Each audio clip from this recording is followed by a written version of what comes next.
মা ইলিশ ধরার চলমান নিষেধাজ্ঞাকে অজুহাত বানিয়ে প্রায় 4 গুণ বেশি দামে মাছ বিক্রি হচ্ছে মুন্সিগঞ্জের মীর কাদিম মৎস্য আড়তে। সরবরাহ কম বলে দাবি ব্যবসায়ীদের, যদিও সিন্ডিকেটের কারসাজিকে দায়ী করছেন ক্রেতারা। মুন্সিগঞ্জের মীর কাদিম মৎস্য আড়ত।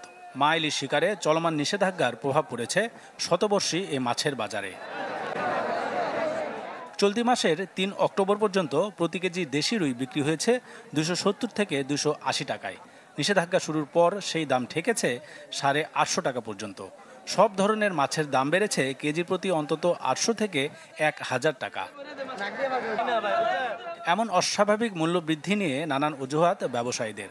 বলছেন, জেলেরা নদীতে নামতে না পারায় কমেছে মাছের সরবরাহ।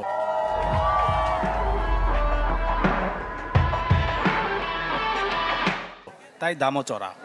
ইলিশের সিজনে আপনার হলো মাছ আসার পর পাঙ্গাসের দামটা কমে যায়, তখন আপনার অভিযান পড়লে দেখা যাইতেছে যে আপনার পাঙ্গাসটা আমরা কম নিয়ে আসি। এই 22 দিনে জেলেরা নদীতে জাল ফলাইতে পারে না, যার জন্য এই দেশীয় মাছের আমদানি খুব কম, যার জন্য এই দাম বৃদ্ধি হওয়ার কারণ। চাষের মাছটা দাম একটু কম, কিন্তু নদীর মাছটা অনেক দাম বেশি। কেন অভিযান চলছে তো ইলিশ মাছের, জাইলেরা নদীতে নামতে পারে না। যদিও এমন পরিস্থিতির জন্য অসাধু ব্যবসায়ীদের কারসাজিকে দায়ী করলেন ক্রেতারা।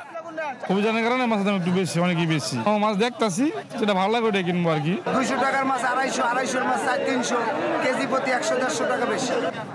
এদিকে আড়ত সংশ্লিষ্টদের দাবি, নিষেধাজ্ঞা শেষে স্বাভাবিক হবে মাছের দাম। কার্যকর পদক্ষেপ নেওয়ার কথা জানালেন ভোক্তা অধিকার সংরক্ষণের কর্মকর্তারা।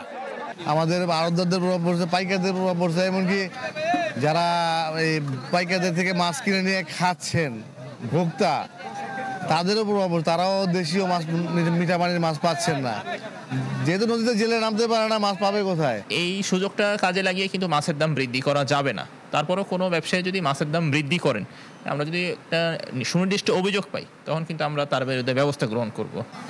মাছের মূল্যবৃদ্ধি রোধে দ্রুত প্রয়োজনীয় পদক্ষেপের তাগিদ সাধারণ ক্রেতার। Desk report, channel 24।